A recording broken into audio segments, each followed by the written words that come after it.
First ever factory outlet Mukunda jewellery కేపీహెచ్పి కొత్తపేట్ ఖమ్మం సోమాజిగూడ హన్మకొండ. నమస్కారం, welcome to Suman TV. నేను గీతాంజలి. ప్రస్తుతం మనతో పాటు శ్రీచక్రపీఠం వ్యవస్థాపకులు, ప్రముఖ జ్యోతిష్యులు డాక్టర్ ప్రదీప్ జోషి గురుగారు ఉన్నారు. వారితో మాట్లాడదాం. గురుగారు నమస్కారం అండి.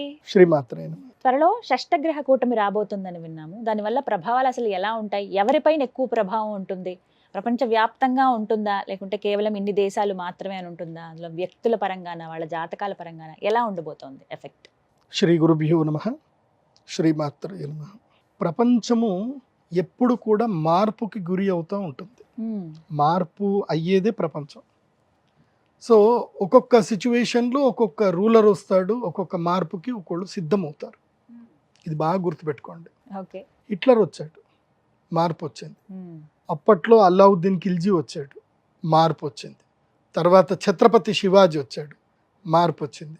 హిట్లర్ పోయిన తర్వాత మళ్ళీ ఇంకా వేరే వేళ్ళే, ఇప్పుడు తీవ్రవాదులు కొంతమంది వచ్చారు, కొంతమంది ప్రజానాయకులు వచ్చారు. ప్రపంచం లోపల ఎప్పుడో ఒక గొప్పోళ్ళు ఎవరో పుడతారు. అంటే గొప్పోళ్ళు అంటే అర్థం ఏంటంటే ఒక వ్యక్తిత్వం కలిగినటువంటి నాయకులు పుడతారు. వాళ్ళు ప్రపంచానికి హాని చేసేవాళ్ళు పుడతారు, ప్రపంచానికి మేలు చేసేవాళ్ళు పుడతారు. ఇప్పుడు హిట్లర్ వచ్చాడు, పుట్టాడు. ఏం చేశాడు అంటే మొత్తం ఎంతమందిని చంపాడు, ఎంతమందిని నిర్దాక్షిణ్యంగా చంపాడు. కానీ ఇప్పటికీ ఆయనకు సమర్థించేటోళ్ళు ఉంటారు, ఆయనను తిట్టేవాళ్ళు ఉన్నారు, ఆయనను సమర్థించే వాళ్ళు ఉన్నారు. ఇప్పుడు జపాన్లో అణుబాంబు వేశారు, హిరోషిమా నాగసాకి. ఆ దేశం బాగుపడింది, కానీ ఆ దేశంలో వాళ్ళు హేట్రేటరీ వదిలేరు. అమెరికా మీద వాళ్ళు హేట్రేటరీ వదిలేరు. వాళ్ళు ఏం చేయరు, సరే వేస్తే పోయి అయిపోయింది, నేను ఎలా ప్రోగ్రెస్ అవ్వాలనుకుని ప్రోగ్రెసివ్ అయ్యారు. So the way of receiving అనేది వరల్డ్లో మారుతూ ఉంటుంది. ఇప్పుడు జపాన్ వరల్డ్ లార్జెస్ట్ ఎకనామిక్ కంట్రీగా ఎదిగింది. ఇప్పుడు షష్టగ్రహ కూటమి రాబోతుంది. అలాంటి మార్పులకు మళ్ళీ ఒక స్టెప్ రాబోతుంది. ఇది చాలా కీలకమైనది షష్టగ్రహ కూటమి. షష్టగ్రహ కూటమి తర్వాత ముఖ్యంగా మన భారతదేశంలో ఏం జరుగుతుంది, షష్టగ్రహ కూటమిలో బుధుడు నీచంలోకి వెళ్ళిపోతాడు. బుధుడు ఎప్పుడైతే నీచంలోకి వెళ్ళిపోయి ఈ షష్టగ్రహ కూటమి మార్చి 29వ తారీఖు ఏర్పడిందో భారతదేశ రాజకీయములో అలజడి ఏర్పడుతుంది. ఈ జమిలీ ఎలక్షన్స్ కానివ్వండి, ఇంకా ఏవైనా బిల్ పాస్ చేయడం కానివ్వండి, ఇండియా పైన ఎఫెక్ట్ ఉంటుంది. మన భారతదేశంలో ఎన్డీఏ గవర్నమెంట్ కూలబోయే అవకాశం ఉంటుంది, ఎన్డీఏ గవర్నమెంట్ కూలిపోయే అవకాశం ఉంటుంది. అసలు ఎప్పుడుందండి షష్టగ్రహ కూటమి? ఈ మార్చి 29, 2025లో 3 నెలలు. ఈ 3 నెలల్లో చాలా మార్పులు సంతరించుకుంటాయి. ఇప్పుడు నేను ఈ వీడియో ద్వారా మన తెలుగు రాష్ట్రాలకు సంబంధించి బీజేపీ నాయకులు ఎవరైనా ఉంటే, ఎన్డీఏకి సంబంధించిన నాయకులు ఎవరైనా ఉంటే మీరు అప్రమత్తం చేసుకోండి. ఎందుకోసమంటే ఇప్పుడు ఎన్డీఏ గవర్నమెంట్ ఇద్దరే నాయకుల మీద ఆధారపడింది. ఏ ఇద్దరు నాయకులు అంటే నితీష్ గారు, అదేవిధంగా చంద్రబాబు నాయుడు గారు. వీరిద్దరి మద్దతు వలనే ఈ ఎన్డీఏ గవర్నమెంట్ నిలబడింది. ఈ ఇద్దరు ఒకేసారి మద్దతు ఉపసంహరించుకున్న, ఇంకొక 5గురు మద్దతు ఉపసంహరించుకున్న ఎన్డీఏ గవర్నమెంట్ పడిపోతుంది. సో ఈ ఎన్డీఏ గవర్నమెంట్ పడిపోకుండా ఇప్పుడు జాగ్రత్తగా కాపాడుకోవాలి. దానికి సంబంధించి ఏంటంటే ముఖ్యంగా ఆర్థిక విధానాలు, ట్యాక్స్ విధానాలు ఈ ప్రభుత్వం తప్పకుండా మార్చుకోవాలి. ఆర్థిక విధానాలు, ఆర్థిక సంస్కరణలో చాలా మార్పులు తీసుకురావాలి. అండ్ వడ్డీ రేట్లలో కూడా మార్పులు తీసుకురావాలి, వడ్డీ రేట్లు తగ్గించాలి.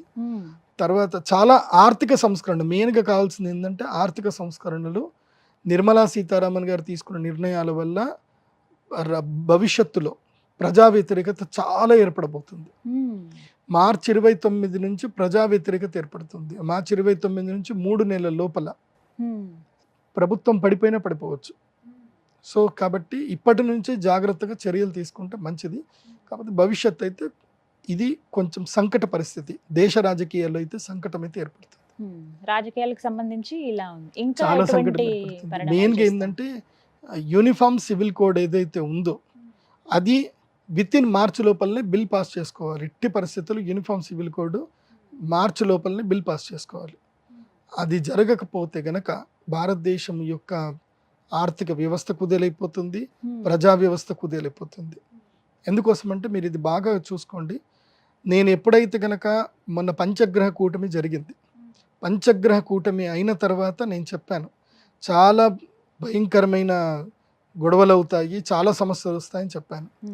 ఇప్పుడు బంగ్లాదేశ్లో హిందువుల యొక్క ఊచకోత జరుగుతుంది. హిందువుల్ని చాలా నిర్దాక్షిణంగా చంపుతున్నారు, హిందువుల ఆస్తులు దోచుకుంటున్నారు. అసలు అక్కడ బిక్కుమంటుంటున్నారు. బంగ్లాదేశ్లో గవర్నమెంట్ పడిపోవడానికి గల కారణం ఏంటి?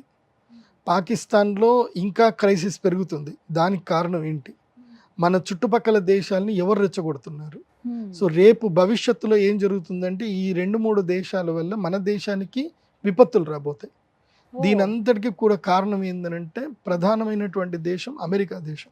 సో ఈ అమెరికా చేసేటువంటి దీనికి భారతదేశం యొక్క నాయకులు ఏం చేస్తారు అంటే దానికి విరుగుడిగా భారతదేశం, చైనా, ఒకటి బాగా గుర్తుపెట్టుకోండి, ఈ ప్రపంచంలో ఎక్కువ మంది జనాలు ఉన్నది ఎవరు అంటే భారతీయులు, చైనీయులు. ఈ 2 దేశ జనాభా మొత్తం ప్రపంచ జనాభాలో 80% ఉంది. మిగతా జనాభా అంతా 20%. ఈవెన్ అమెరికా కూడా తీసుకున్నా, అమెరికా హార్డ్లీ ఎంత 35 కోట్ల మంది. సో అమెరికా జస్ట్ 10%, మొత్తం వరల్డ్ వైడ్గా అమెరికా జనాభా 10 to 11% చేస్తుంది. సో ఇప్పుడు ఏం జరగబోతుంది అని అంటే భవిష్యత్తులో దీని తర్వాత మోదీ గవర్నమెంట్ కనుక సస్టైన్ అవ్వగలిగితే, ఈ ఎన్డీఏ గవర్నమెంట్ సస్టైన్ అవ్వగలిగితే, ఎందుకోసమంటే మనిషికి శత్రువు వల్ల దెబ్బ తాకినప్పుడు అప్పటిదాకా కానీ శత్రువు గురించి ఎక్కువ ఆలోచించు. ఇప్పుడు ఒక దెబ్బ తగిలింది, ఇంకోసారి తగలొద్దు అని చూస్తారు. సో నేను తగలబోయేది మొదలే చెప్తున్నా, ఎన్డీఏ గవర్నమెంట్కి ఇప్పుడే చెప్తున్నా నేను, మీరు కన్విన్స్ చేస్తే చేయండి. ఎన్డీఏ గవర్నమెంట్కి దెబ్బ తాకపోతుంది. ఎందుకోసమంటే మోదీ గారి యొక్క ప్లాన్ ఏంటిది అని అంటే భవిష్యత్తులో చైనా, రష్యా మరియు భారతదేశం. చైనా మనకి ఇప్పటిదాకా శత్రుదేశంగా మార్చబడింది, చైనా మనకి మిత్రదేశం అయిపోయింది అనుకోండి. 70% of financial economics, 70% of transactions అన్నీ కూడా చైనా, భారతదేశం మధ్యలోనే ఉంటాయి. ఎందుకోసమంటే ప్రపంచవ్యాప్తంగా మ్యానుఫ్యాక్చరింగ్ యూనిట్స్ అని ఎక్కడ ఉన్నాయంటే చైనాలోనే ఉన్నాయి. కానీ ఆ అవకాశం ఉందా అండి, మిత్రదేశం అయ్యే అవకాశం? అదే కదా, అదే మార్పు. షష్టగ్రహ కూటమి అంటే అది. షష్టగ్రహ కూటమి తర్వాత ఏం జరుగుతుంది అని అంటే యుఎస్ డాలర్ని బైకాట్ చేస్తారు. యుఎస్ డాలర్ని బైకాట్ చేయడం జరుగుతుంది. ఎందుకోసమంటే ఇప్పుడు వరల్డ్ వైడ్గా యుఎస్ డాలర్ యొక్క శాసనం జరుగుతుంది. సో ఈ శాసనం వల్ల ఏం జరుగుతుందంటే కొన్ని దేశాల యొక్క ఆర్థిక వ్యవస్థలు పడిపోతున్నాయి. ఆ దేశంలో ఎన్ని వనరులు ఉన్నా సరే ఈ యుఎస్ డాలర్ అనేది ఒక్కటి మాత్రమే ఆ దేశాలన్నీ పడేస్తుంది. ఎందుకోసమంటే మనకి ఎక్స్పోర్టు, మనకి విదేశీ మారక నిల్వలు మన దగ్గర ఉండాలి అని అంటారు. సో ఇప్పుడు ఏం జరుగుతుంది, భారతదేశం యొక్క రూపీ వాల్యూ పడిపోతుంది. ఇది చాలా మందికి అర్థం అవ్వట్లే. ఆర్థిక వ్యవస్థలో రూపీ వాల్యూ పడిపోతుంది. మనం అందరం బాగానే ఉన్నాం, రూపీ వాల్యూ ఎందుకు పడిపోతుంది? డాలర్ వాల్యూ పెరుగుతుంది కాబట్టి. సో డాలర్ వాల్యూ పెరుగుతుంది అని అంటే వాళ్ళు పెంచడానికి వాళ్ళు ఏం చేస్తున్నారు అంటే ఈ దిక్కుమాల పనులని చేస్తారు వీళ్ళు. ప్రపంచవ్యాప్తంగా రాజకీయాలు నడిపించేది అమెరికా. సో దీనికి చెక్ పెట్టడానికి చైనా, రష్యా, భారతదేశం 3 కలుస్తాయి. కలిపి మొత్తం కూడా డాలర్ని మొత్తం ఇది చేసేసి వీళ్ళు ఒక ఇంటర్నల్ ట్రాన్సాక్షన్ చేయడానికి ఒక సరికొత్త ఆర్థిక వ్యవస్థ, సరికొత్త ఒక డాలరు, సరికొత్త ఒక రూపాయి అనేది బయటకు వస్తుంది ఇంకా. సో దీనివల్ల ఏం జరుగుతుందంటే టోటల్గా ప్రపంచ దేశాలన్నీ మొత్తం ఇదైపోతాయి. ఏ దేశాలు అయితే గనక మనల్ని దోచుకొని, ఇప్పుడు బ్రిటన్ కానివ్వండి, తర్వాత వేరే జర్మన్ కానివ్వండి, లేదంటే యుఏఈ కానివ్వండి, అమెరికా కానివ్వండి, ఇవన్నీ కూడా డాలర్ బేస్ మీదనే వాళ్ళ యొక్క ఆర్థిక వ్యవస్థలు బలంగా ఉన్నాయి. వాళ్ళ దగ్గర ఏమీ లేవు, వనరులు లేవు. ఇప్పుడు మీరు జర్మనీ వెళ్ళారనుకోండి, జర్మనీలో మీకు భూమిలో పండే వస్తువు తప్ప భూమి బయట పండే వస్తువులు ఉండవు, అక్కడ పంటలు ఉండవు. అలాంటి దేశంకి మన కరెన్సీకి చూస్తే కరెన్సీ ఎక్కువ విలువ. ఎందుకు ఈ విలువ ఎక్కడి నుంచి వస్తుంది అనేది కరెక్ట్గా మారిపోతుంది. 2025 బాగా గుర్తుపెట్టుకోండి, 2025 సంవత్సరం షష్టగ్రహ కూటమి తర్వాత ప్రపంచ ఆర్థిక విధానాలన్నీ మారిపోతాయి. వెంటనే ఎఫెక్ట్ ఉంటుందా అండి? కొంచెం స్టార్ట్ అవుతుంది, అక్కడి నుంచి బిగినింగ్ అవుతుంది. సో ఎప్పుడైతే ఈ ఆర్థిక విధానాల మీద ఆలోచన స్టార్ట్ అయిందో, రష్యా, చైనా, భారతదేశం ఎప్పుడైతే కలిసిపోయాయో ఇంకా వెంటనే దాడులు స్టార్ట్ అవుతాయి ఇంకా. సో మూడో ప్రపంచ యుద్ధం అంటారు కదా, దానికి నాంది కూడా స్టార్ట్ అవుతుంది. 2025లో స్టార్ట్ అవుతుంది, 2028కి పీక్ వెళ్ళిపోతుంది. 28. సో చెప్తున్నా కదా, ఇప్పుడు మహాభారత కాలంలో జరిగినటువంటి సంఘటన ఇప్పుడు జరుగుతుంది, అప్పటి గ్రహస్థితి ఇప్పుడు జరుగుతుంది. మార్పుకు స్టార్ట్ అవుతుంది, చేంజెస్ స్టార్ట్ అవుతాయి. సో ఇక్కడ నుంచి వరల్డ్ వార్కి సంబంధించిన ఇవి స్టార్ట్ అవుతాయి ఇంకా. సో ఇప్పుడు అమెరికా తీసుకునే నిర్ణయాలే చాలా కీలకమైనవి అవుతాయి. సో అమెరికా ఒరిజినాలిటీ ఏదైతే బయటపడుతుంది, అంటే వాళ్ళ యొక్క కుళ్ళు రాజకీయాలు ఏవైతే అన్ని దేశాలన్నిటి మేము శాసించాలి, మేము తొక్కి పెట్టాలన్న ఏదైతే ఉంటుందో అది ఈ సంవత్సరంలో మెల్లిగా బయటపడుతుంది. ఆల్రెడీ దానికి సంబంధించిన సిమ్టమ్స్ కూడా స్టార్ట్ అయ్యాయి. షష్టగ్రహ కూటమి అయిన తర్వాత ఈ గవర్నమెంట్ స్టెబిలిటీ అవ్వాలి. అందుకే ఈ ప్లాన్ ఉంది కాబట్టే ఈ గవర్నమెంట్ని పడగొట్టడానికి అమెరికా దేశం ప్లాన్ చేస్తుంది. సో నిజమైనటువంటి భారతదేశానికి సంబంధించిన దేశభక్తులు గనక ఎంపీలు ఉంటే, వాళ్ళకి దేశభక్తి గనక ఉంటే గనక ఈ దేశాన్ని కాపాడడానికి ఉంటారు, లేదు అంటే పోతారు. సో అందుకే బుధుడు నీచంలో పడుతున్నాడు. షష్టగ్రహ కూటమిలో బుధుడు ఎప్పుడైతే నీచంలో పడతాడో, బుధుడు నీచంలో పడ్డప్పుడు షష్టగ్రహ కూటమి అయ్యి సూర్యగ్రహణం ఏర్పడుతుందో అప్పుడు నమ్మక ద్రోహాలు జరుగుతాయి, భయంకరమైన వైరుధ్యం ఏర్పడుతుంది. అన్నీ చెడే ఉన్నాయండి, మంచి ఏమైనా జరుగుతుందా? మంచి జరిగే ముందే చెడు జరుగుతుంది. ఆ చెడుని గనక మనం ఎదుర్కోగలుగుతాం. పరీక్ష ఉంటుంది కదా, ప్రతి ఒక్కరికి ఒక ఎగ్జామ్ ఉంటుంది. ఇప్పుడు ఈ ఎన్డీఏ గవర్నమెంట్కి ఇది పరీక్షా కాలం. ఇది ఇప్పుడు ఎన్డీఏ గవర్నమెంట్ కనుక కరెక్ట్గా నిలబడే యూనిఫామ్ సివిల్ కోడ్ చేసుకొని ఇంకా ఎంపీల మద్దతు కూడా పెట్టుకొని గట్టిగా ఉండగలిగితే ఈ గవర్నమెంట్ స్టేబుల్గా ఉంటుంది. ఈ గవర్నమెంట్ స్టేబుల్గా ఉంటే నేను చెప్పిన ప్లాను వాళ్ళు ఏదైతే చేస్తారో అది ఇంప్లిమెంట్ అయ్యి 2025 సంవత్సరం మార్పుకు వస్తుంది. 25వ సంవత్సరంలో ఎప్పుడైతే డాలర్ని వ్యతిరేకించి ఇంటర్నల్ ట్రాన్సాక్షన్ చేసుకుంటున్నామో అప్పుడు అమెరికా కోపం వస్తుంది, అక్కడికించి యుద్ధం స్టార్ట్ అవుతుంది. ఇది బాగా గుర్తుపెట్టుకోండి. ఇది చాలామందికి కొంతమందికి అర్థమవుతుంది. నేను సింపుల్ మెథడ్లో మీకు అర్థమయ్యేటట్టు చెప్తాను. ఇప్పుడు ఉదాహరణకి ఏంటంటే, ఇప్పుడు ఒక ఏ అనే ఒక వ్యక్తి ఉన్నాడు, అంటే అమెరికా అని ఏ అనుకుందాం, ఏ అనే వ్యక్తి అమెరికా అనుకుందాం. వాళ్ళ దగ్గర బోలెడు బంగారం ఉంది. వాళ్ళ బంగారం ఉంది కాబట్టి వాళ్ళ కరెన్సీ రేట్ ఎక్కువ ఉంది.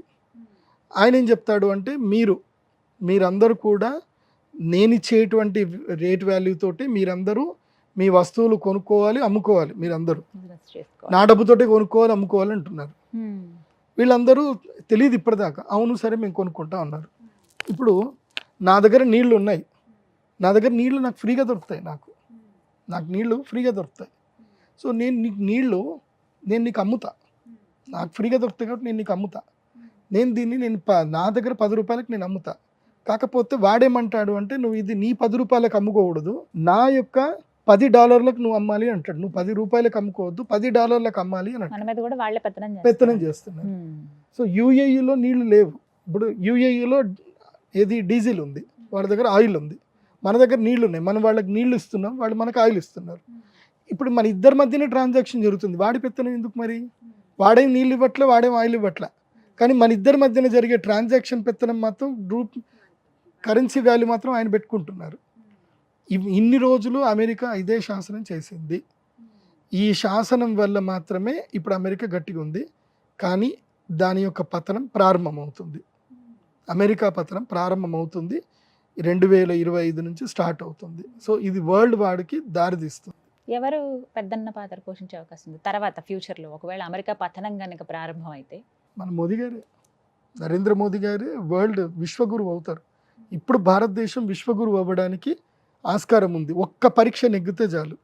విశ్వగురువుగా శ్రీ నరేంద్ర మోదీ గారిని అలాగే ప్రధానమంత్రిగా కంటిన్యూ చేసుకొని ఇంకో 10 ఏళ్ల పాటు ఆయన కనుక ప్రధానమంత్రిగా ఉంటే $US కరెన్సీ మొత్తం పడిపోతుంది, మన భారతదేశం కరెన్సీ పెరుగుతుంది. అదేదో సినిమాలో ఉపేంద్ర గారు చూపించారు కదా, అలాగే జరుగుతుంది.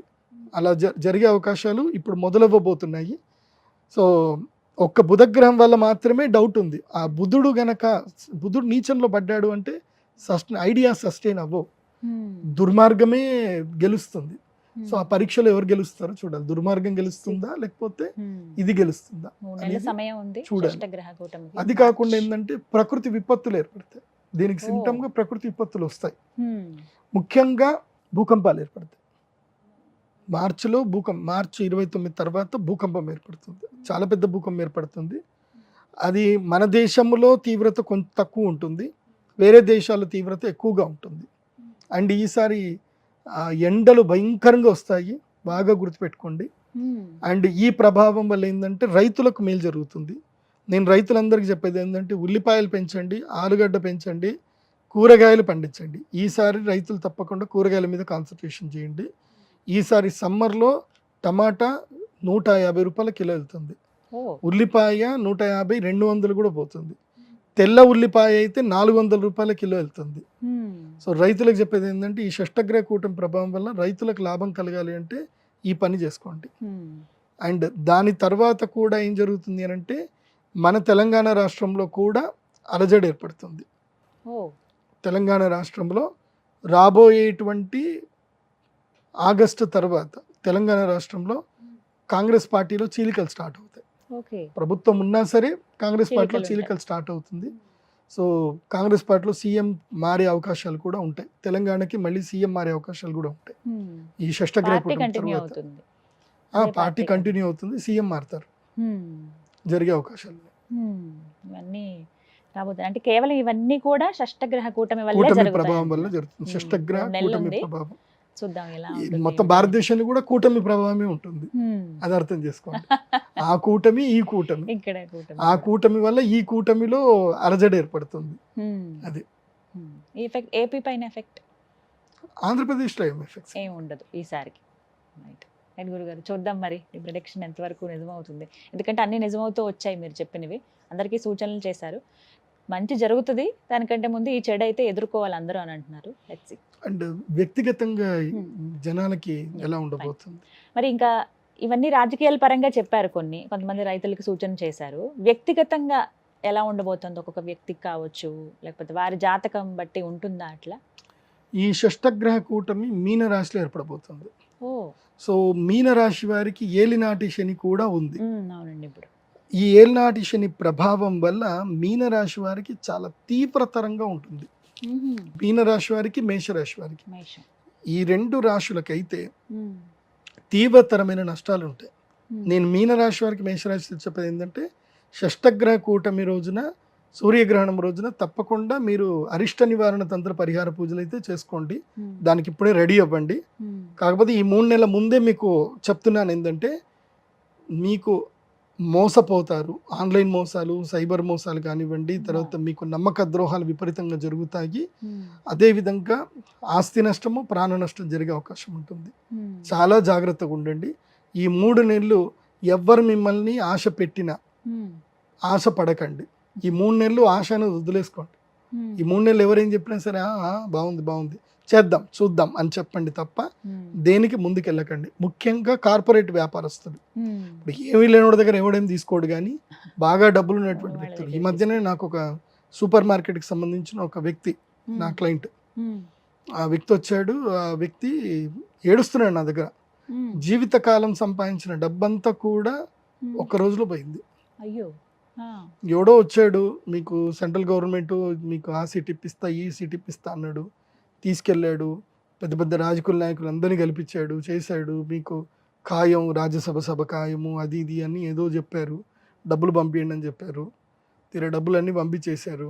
తర్వాత ఎవడు అవునా వాడితో నువ్వు ఎందుకు వచ్చావు, అసలు నీకు రాజ్యసభ సభ్యత్వం మేము ఎందుకు అన్నాం, ఓకే అని అన్నాం అంతే, అసలు మేము సీట్ ఇస్తాం నీకు ఎట్లా చెప్తాం రా, డబ్బులకు మేము ఎందుకు అమ్ముకుంటామని ఇప్పుడు అంటున్నారట వాళ్ళందరూ. వాడు కేసు పెట్టినా వాడు లేడు ఇక్కడ. వాడికి ఎందుకోసం అంటే వాడు కేసు పెట్టిన వీళ్ళన్నీ కూడా బ్లాక్ అమౌంట్ కదా, ఏడుస్తూ కూర్చున్నాడు. ఇప్పుడు జీవితకాలం సంపాదించిన డబ్బు మొత్తం పోయింది, దాదాపు 35 కోట్లు పోయాయి. ఇప్పుడు ఆయన బాగా చెప్పుకున్నాడు, కంప్లైంట్ చేయలేడు. కంప్లైంట్ ఎంతవరకు చేశాడు అంటే ఆయనకి చట్ట ప్రకారంగా ఆయన ఇన్కమ్ ట్యాక్స్కి ఎంత చూపిస్తున్నాడో అంతవరకే కంప్లైంట్ చేసి. మీరు ఏం చెప్పారు వారికి? మంచి జరుగుతుందా ఏమన్నా? సరే, అవుట్ ఆఫ్ అది. కాకపోతే చెప్పేది ఏంటంటే ఇట్లా జరుగుతాయి, మోసాలు బాగా జరుగుతున్నాయి ఈ మధ్యకాలంలో. ఏం లేదండి, ఇప్పుడు మీరున్నారు, మీరు ఒక గొప్ప స్థాయిలో ఉన్నారు, మీకు నేను పరిచయం, నేను ఎవరిని పరిచయం చేయించినా ఫోటో దిగండి అంటే మీరు దిగుతారు. ఈయన అంటే మంచిది నమస్తే, బాగున్నారు అంటే బాగున్నారు, మేడం సార్ పని అయిపోతుందా అని అంటే చేద్దాం, పని చేద్దాం, మీరేం కంగారు పడొద్దు, మీరు మాట్లాడండి అని అంటారు. అంతకుమించి నేను వేరే పని చెప్పుంటా, ఈయన ఏదో గుడి కడుతున్నాడండి, గుడికి మీరు కొంచెం డొనేషన్ ఇప్పియండి అని నేను అంటా. సో మీ వరకు మీరు గుడి ఆలోచనలోనే ఉంటాడు, వాడి వరకు వాడు సెంట్రల్ గవర్నమెంట్ సీట్ గురించి వాడు ఆలోచిస్తూ ఉంటాడు. వీడికి ఏమనుకుంటున్నాడో మీరేమనుకుంటున్నారో ఇద్దరికి తెలిసేది ఒక వ్యక్తికి, మోసం చేసే వ్యక్తికి. ఇదే జరుగుతుంది. సో చాలా జాగ్రత్తగా ఉండండి. ప్రజలందరికీ చెప్తున్నాను, మోసగాళ్ళు బాగా పెరిగిపోయారు సమాజంలో. పర్టికులర్ గా విపరీతం. మేషరాశి మేషరాశి వాళ్ళకి మీన రాశి వాళ్ళకి నెత్తి మీద శని కూర్చుంటాడు ఇప్పుడు. సో అక్కడి నుంచి వాళ్ళకి స్టార్ట్ అవుతుంది అనమాట.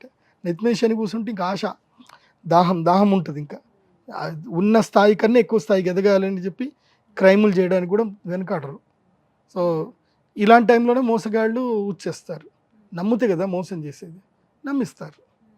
సో ఆశ ఉంటేనే మోసం, ఆశ ఉన్న దగ్గరనే నమ్మకద్రోహం జరుగుతుంది. మీకు ఆశ లేకపోతే మోసం అనేది ఉండదు. మీరు ఆశ అనేది వదిలేసుకోండి. మీన మేష మీకు మాత్రం తప్పకుండా సూర్యగ్రహణం రోజు ఎక్కడ ఉన్నా సరే అరిష్ట నివారణ తంత్రం చేసుకోండి. ఇంకోటి, ఎవరికైతే కనుక ఈ యొక్క గ్రహణ మొర్రి కానీ గ్రహణంకి సంబంధించిన ఏమైనా ఇబ్బందులు ఏమైనా కలిగినా కానీ గ్రహణ సమయంలో పరిహారాల వల్ల జీవితాలు బాగుపడతాయి. ఆల్రెడీ మనం చేసిన వాటి అందరికీ చాలామందికి మంచి జరిగింది. సో మార్చి 29వ తారీఖు శ్రీచక్ర పీఠంలో మేము షష్టగ్రహ కూటంలో యాగం అయితే చేస్తాము. ఇప్పటి నుంచి బుకింగ్ స్టార్ట్ అయ్యాయి. ఎందుకోసమంటే లాస్ట్ టైము అసలు నేను తట్టుకోలేకపోయినా, అంతమంది జనాలు వచ్చారు. నేను 120 మందికి క్లోజ్ చేసేసి ఆపేశాను. ఇంకా నా వల్ల కాదని చెప్పేశాను. ఇంకా సో ఇప్పుడు కూడా అంతే చెప్తున్నా, 100 మంది కన్నా ఎక్కువైతే అలో చేయను. 100 మందికి మాత్రమే సీట్ అవకాశం. అది సోమవతి అమావాస్య. సోమవారం అమావాస్య కలిసి వస్తే మరణగండాల్ని మనం అతిక్రమించవచ్చు. సోమవతి అమావాస్యకున్న ప్రాధాన్యతనే అది. సోమవారం ఎవరికి అంటే చంద్రుడికి ప్రధానమైంది. చంద్రుడు శివుడికి ప్రధానమైంది. సో చంద్రుడు శివుడు. చంద్రుడు ఎక్కడ ఉంటాడు?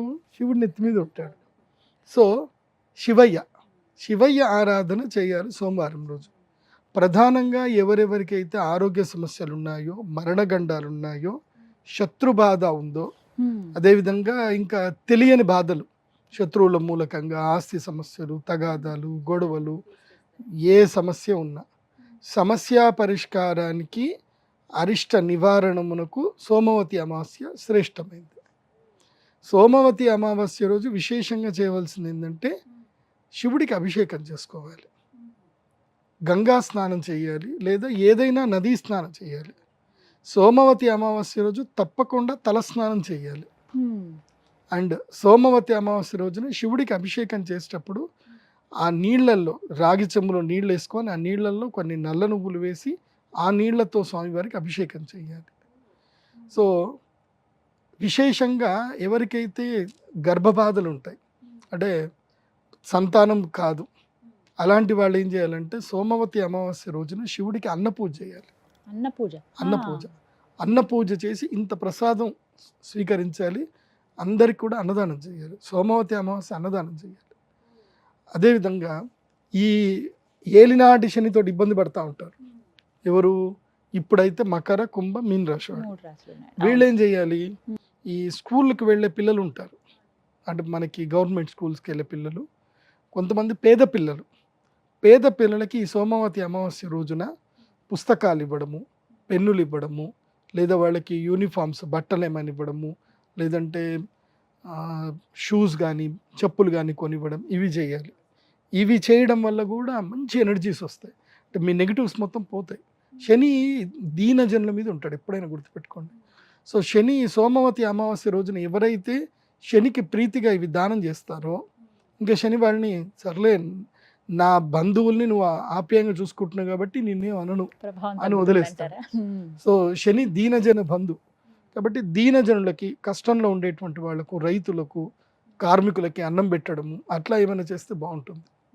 నేను నా లైఫ్లో ఒక లైవ్ ఎగ్జాంపుల్, నాకు తెలిసిన ఒక డిఎస్పి గారి కొడుకు, ఆ అబ్బాయి ఎంత మంచి పిల్లాడంటే వాడికి చిన్నప్పటి నుంచి తెలిసిందల్లా ఒక్కటే, ఎవరికైనా సరే అన్నం పెట్టడం.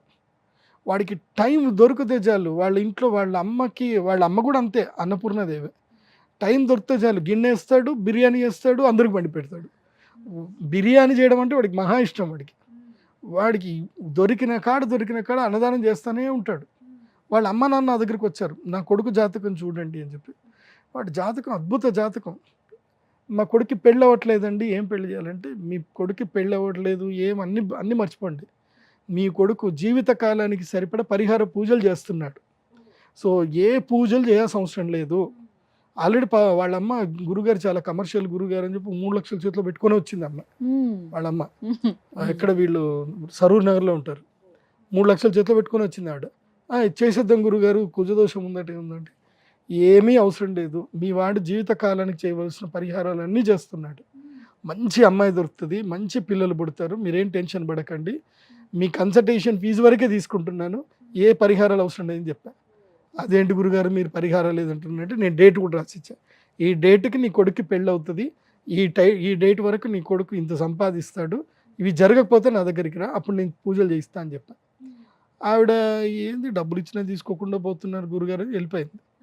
తర్వాత వాడికి మంచి సంబంధం సడన్గా సెటిల్ అయింది. ఎంత మంచి అమ్మాయో, మంచి అమ్మాయి పెళ్లి చేసుకుంటే అసలు ఆ అమ్మాయి ఎంత ప్రేమ ఉంటుందో అబ్బాయితోటి.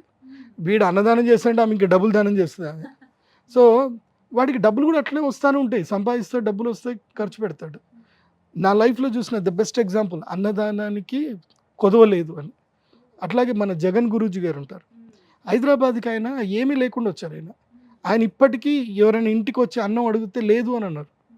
అందరికీ అన్నదానం చేస్తూ ఉంటారు. అన్నపూర్ణాదేవి గుడి కట్టారు ఆయన స్థాయికి ఎంత అద్భుతమైన కేపీహెచ్బి కాలనీలో ఒక పెద్ద యోగాశ్రమం కట్టారు. అదంతా శక్తి ఏది అంటే అన్నదానం శక్తి. అందుకే సోమవతి అమావాస్య రోజున, అది కాకుండా ఎప్పుడైనా సరే టైం దొరికినప్పుడల్లా అన్నదానం చేయండి, కడుపు నింపండి. ఎందుకోసమంటే ఈ ప్రపంచంలో అందరికీ ఉన్న ఒకే ఒక్క బాధ ఏంటంటే ఆకలి. అన్ని జీవరాశులకి ఆకలి. అవును. కాబట్టి అందరికీ అన్నదానం చేయండి, జంతువులకు పెట్టండి, అన్ని చేయండి, కడుపు నింపండి. మీకు ఏ జ్యోతిష పండితు దగ్గరికి వెళ్ళాల్సిన అవసరం లేదు, గుడికి కూడా పోవాల్సిన అవసరం లేదు. కడుపు నింపినటువంటి వాడు అంటే గర్భాలయం నింపితే చాలు, ఇంకా ఎక్కడికి వెళ్ళాల్సిన అవసరం లేదు. కడుపు నింపితే చాలు, దేవుడు నీ దగ్గరికి వచ్చి పక్కన కూర్చుంటాడు. ఎందుకోసం అంటే ఆయన చేసే పని నువ్వు చేస్తున్నావు కదా అని. ఎందుకోసం అంటే ఆయన చేసే పని కూడా అంతే కదా. సో సోమవతి అమావాస్య రోజు అన్నం పెట్టండి. ఇంకొక విశేషం ఏంటంటే, శత్రుబాధ ఉంది, భయంకరమైన శత్రుబాధ, గ్రహ బాధలు ఉన్నాయి, అసలు ఏది జరగట్ల, ఏ పని జరగట్లే, ఏదో ఒక సమస్య. బగలాముఖి దేవి పూజ చేయండి సోమవతి అమావాస్య రోజు. ఎవరైనా చేయవచ్చు, ఎవరైనా చేయొచ్చు. బగలాముఖి సాధన అంటే మంత్ర సాధన గురువుగారు చేస్తారు. మీరు తెల్ల ఆవాలు, ఇప్ప పువ్వు, తోక మిరియాలు అవి వేయడం మీ పని. మంత్రానికి మీరు జస్ట్ అభిస్ నివేదన చేయండి, గురువు ఆశీర్వాదం తీసుకొని వెళ్ళండి. మాల ఇస్తారు, పసుపు మాల ఇస్తాము, తర్వాత బగలాముఖి లాకెట్ ఇస్తాం, తీసుకొని వెళ్ళిపోండి, మీ పని జరిగిపోతాయి. సో బగలాముఖి సాధన చేయండి, అమ్మ అనుగ్రహం. అందుకో ఎంతవరకు ఇవ్వాలో అంతే ఇస్తా నేను. బగలాముఖి పెద్ద యంత్రాలు అవి ఇవ్వను నేను. సాధారణంగా మనన చేసుకోవచ్చు, అమ్మవారిని స్మరించుకోవచ్చు అండి. బగలాముఖి మంత్రము మేము ఉపదేశం చేస్తాము, చేసినప్పుడు చేస్తే సరిపోతుంది. బగలాముఖి మంత్రోపదేశం చేస్తాం. ముఖ్యంగా సోమవతి అమావాస్య రోజు చేయవలసింది బగలాముఖి సాధన, దేవీ సాధన చేయాలి, మంత్ర సాధన చేయాలి, శక్తి సాధన చేయాలి. అట్లాగే ఎవరికైనా సంతానం అవ్వట్లేదు, పితృదేవతలకి తర్పణాన్ని వదలాలి. నదీ స్నానం చేసి పితృదేవతలకు తర్పణాన్ని వదలాలి. ఒక మంచి రెమెడీ చెప్తాను, ఎవరికైతే సంతానము లేనటువంటి వాళ్లకు రెమెడీ చెప్తాను. ఈ అమావాస్య రోజున ఇంత గోధుమ పిండి, ఒక 5 కిలోల గోధుమ పిండి, తర్వాత ఒక 3 కిలోల బెల్లం చూరు చేయాలి. బెల్లం వేసి మంచిగా కొంచెం నీళ్లు కలిపి గట్టిగా చేసి మంచిగా ముద్దలు చేయాలి. వాటిని చిన్న చిన్న చిన్న చిన్న చిన్న చిన్న లడ్డూలు చేయాలి. ఇంతే చిన్న చిన్న లడ్డూలు చేయాలి. చేసి చెరువులో చేపలకేయండి, నదిలో కానీ చెరువులో కానీ చేపలకేయండి. తర్వాత సంతానం వచ్చేస్తుంది. ఇది ఒక పరిహారం, బ్లెస్సింగ్స్. సింపుల్ చెప్పాలి, అంత పిండి తీసుకోవాలి, అన్ని కేజీలు అంటే నియమం అండి ఇది, అంత ఉండాలంటారా? అంటే మినిమం అంత ఉండాలి. ఎందుకోసం అంటే అవి కూడా ఆశపడతాయి కదా, అవి ఇంత ఉండవు కదా, ఇన్ని ఉంటాయి. అవి వాటి అన్నిటికీ దింపియాలంటే అంత కావాలి.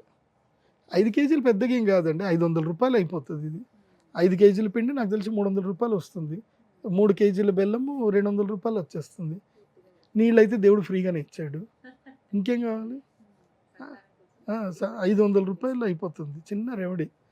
చేపలకు తినిపించండి. ఎందుకోసమంటే ఈ ప్రపంచంలో విరివిగా సంతానాన్ని కనేటివి చేపలే. వాటి ఆశీర్వాదం వస్తే సంతానం అయిపోతుంది. కాబట్టి చాలా విశేషం అయితే, ఎన్నో రకాల లాల్ కితాబ్లో చెప్తారు ఇవన్నీ కూడా పరిహారాలు ఉంటాయి. చేయండి, ఇవన్నీ మంచి పరిహారాలు తీసుకోండి. ఈ రోజు ప్రత్యేకించి సోమవతి అమావాస్య రోజు చెయ్యకూడని పనులు ఏమైనా ఉన్నాయా గురుగారు? అస్సలు ఈ పనులు మాత్రం చేయకండి అన్నటువంటివి ఏమైనా ఉన్నాయా? సంసారం చేయకూడదు, మాంసం తినకూడదు, అండ్ ఎలాంటి అగ్రిమెంట్ చేయకూడదు, సిగ్నేచర్లో అగ్రిమెంట్ చేయకూడదు, ఎవరికి అప్పులు ఇవ్వకూడదు, అండ్ 4 కూడళ్ళు దాటకూడదు. ఇవి చాలా కీలకమైనవి. దిష్టి తీసుకోవచ్చు కానీ కూడలు దాటకూడదు. అది నిమ్మకాయలు, ఎండుమిరపకాయలు, నిమ్మకాయలు, తర్వాత 4 కూడల్లో 5 గుడ్లు పెడతారు కొంతమంది, అవి దాటకూడదు. అమావాస్య రోజు ఇందాక అన్నారు మీరు దిష్టని, కొంతమంది గుమ్మడికాయ దిష్టని ఇలా రకరకాల దిష్టిలు తీసి పడేస్తుండే, ఆ రోజున చేయొచ్చా అండి అమావాస్య రోజు? చేయొచ్చు, చేయాలి. చెయ్యాలి కూడా. దిష్టి ఉంటే అమావాస్య రోజే తీపించుకోవాలి. ఎండుమిరపకాయలు, తర్వాత ఉప్పు చేసుకో. చాలామంది ఇది ఒకటి చేస్తారు, ఈ నిమ్మకాయలతో తీసి 4 మూడల్లో పెడతారు. అట్లాంటివి చేయకండి. ఇప్పుడు నీ కష్టం పోతుంది సరే, ఇంకోటి కష్టం వస్తుంది కదా. ఇంకోటి కష్టం వస్తే అది అది మంచిది కాదు కదా. మళ్ళీ అదొక పాపం. అదొక పాపం. సింపుల్ రెమెడీ చేసుకోండి. ఎండుమిరపకాయలు, కల్లుప్పు ఇవి తీసుకోండి, దిష్టి తీసుకోండి, ఎండుమిరపకాయలు నిప్పులో వేయండి, కల్లుప్పు నీళ్ళలో వేసేయండి, అయిపోయి అక్కడిదక్కడికి క్లియర్. వేరే వాళ్ళు ఎవరికి కూడా రాదు. ఇప్పుడు ఇంకో ఇంట్లో ఏడుపు వస్తే అది మనకు మంచిది కాదు కదా. సో మన అరిష్టం పోయింది అని మనం 4 నిమ్మకాయలు పెడితే అది దాటి వెళ్ళినడికి వాడికి కూడా కష్టమే కదా. చేయకూడదు అట్లా. అట్లా చేయకండి. ఆ ప్రజల్లో అదొక రకమైన భయాందోళనకు సంబంధించిన భావనలు తీసుకురాకండి. అలాంటి ఎవరు చేయకండి, పిచ్చి పిచ్చి చేయకండి. మరి బగలాముఖి అమ్మవారి పూజ, ఎందుకంటే అన్ని చోట్ల అది వీలు కాదండి, మాకు ఫస్ట్ తెలియాలి కదా ఎక్కడ జరుగుతుంది ఏంటి అనేది. బగలాముఖి అమ్మవారి పూజ శ్రీ విద్య తెలిసిన వాళ్ళ దగ్గరనే చేసుకోవాలి. శ్రీచక్రం ఉండాలి, అక్కడ అమ్మవారు ఉండాలి. కాబట్టి మా శ్రీచక్ర పీఠంలో నిజామాబాద్లో మా అమ్మవారి దేవస్థానం ఉంది. అక్కడ ప్రతి అమావాస్య బగలాముఖి పూజ చేస్తాము. ప్రతి అమావాస్య. ఎందుకోసం అంటే ఈ మధ్య కంప్లైంట్లు ఎక్కువైపోయాయి. కంప్లైంట్ దారి చాలా ఎక్కువైపోయాయి. పోలీస్ స్టేషన్కి వెళ్తున్నారు తెలియదు కానీ మా దగ్గరికి మాత్రం భయంకరంగా వచ్చేస్తున్నారు. గురుగారు అక్కడికి పోతే పని డిలే అవుతుంది. Justice will serve in too late. Justice serve అవ్వడానికి 5 ఏళ్ళు 10 ఏళ్ళు పడుతుంది. జస్టిస్ ఇమీడియట్లీ సర్వ్ అవ్వాలి. ఏం చేయాలి? బగలాముఖికి వచ్చేయండి. ఆమె యూనివర్సల్ జస్టిస్.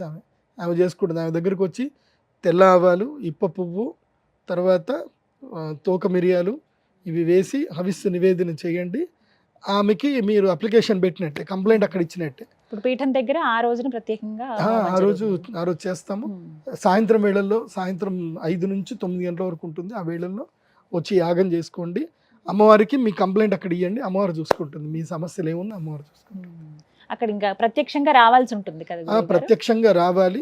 ఇవి ఆన్లైన్ పూజలు అయితే ఉండవు బగలాముఖికి. తప్పకుండా పసుపు మాల తీసుకోవాలి. అక్కడికి వచ్చిన తర్వాత పసుపు మాల ప్రసాదంగా తీసుకోవాలి. ఒకవేళ మేము రాలేమంటే కనీసం మాకు పసుపు మాలను పంపించండి అని అంటే మీకు పసుపు మాల పంపించేస్తాము. pradeepjoshi.com వెబ్సైట్ ద్వారా మాత్రమే మీరు బుకింగ్స్ చేసుకోవాలి. ఆ వెబ్సైట్లో కనిపించిన ఫోన్ నెంబర్లు మాత్రమే విజిట్ చేసుకోవాలి. ఇప్పుడు సుమన్ టీవీలో నా ఫోన్ నెంబర్ ఇస్తున్నారు, కానీ ఏం చేస్తున్నారంటే మన వీడియోని ఇంకో దగ్గర కాపీ చేసుకొని వాళ్ళ ఫోన్ నెంబర్ చేసుకొని అవి షార్ట్స్ చేసుకుంటున్నారు. వాళ్ళకి ఫోన్ చేయగానే ఆ గురుగారు ఉన్నారండి, స్నానం చేస్తున్నారండి, లేదంటే పూజ చేసుకుంటున్నారండి, ఆ గురుగారితో మాట్లాడడం కుదరదండి, మీకు ఏమైనా ఉంటే మేము పంపించేస్తానులేండి అని చెప్తున్నారు.